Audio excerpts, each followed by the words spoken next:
আসসালামু আলাইকুম এভরিওয়ান, সবাই কেমন আছেন? কোরবানি ঈদের পরে নেহারির আয়োজন প্রতিটা বাসায় হয়ে থাকে, তাই না? বলেন তো, কার কার বাসায় হয় সারা দিন হাড্ডিটা নিয়ে জাল দেওয়া?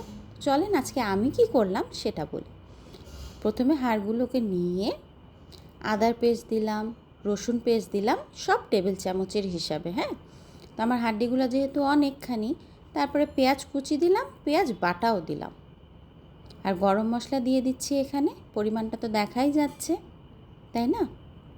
তারপরে হলুদের গুঁড়া 1 টেবিল চামচ, হলুদের গুঁড়া, মরিচের গুঁড়া, যে যেভাবে ঝাল খেতে ইচ্ছা করে সেভাবে মরিচের গুঁড়া দিবেন, ধনার গুঁড়া, জিরার গুঁড়া সব দিয়ে, লবণটা তো মাস্ট দিতেই হবে, তাই না?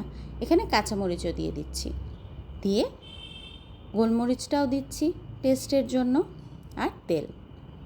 এখন সব শেষে পানি, একদম ভরে পানি দিয়ে দিব। পানি দিয়ে ঢেকে আমি জাল দিয়েছি প্রায় 1 দিনের মতো।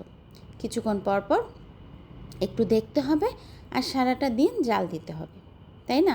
আমি তো তাই করি। একদিন শেষ হয়ে গেল, পরের দিন সকালে নাস্তার জন্য রেডি করছি। প্রথমে দিয়ে দিচ্ছি শুকনা মরিচ আর বেশ কিছু পেঁয়াজ, খুব ভালো মতো ভেজে নিয়ে জাস্ট নেহারিটার উপরে দিয়ে দিলাম। হয়ে গেল, খাবার জন্য একদম রেডি। সাথে একটু লেবু তো লাগবেই, তাই না? একটু লেবু হয়ে গেলেই একদম পারফেক্ট ফর ব্রেকফাস্ট। আপনারা কী দিয়ে খেতে পছন্দ করেন, পরোটা না নান রুটি?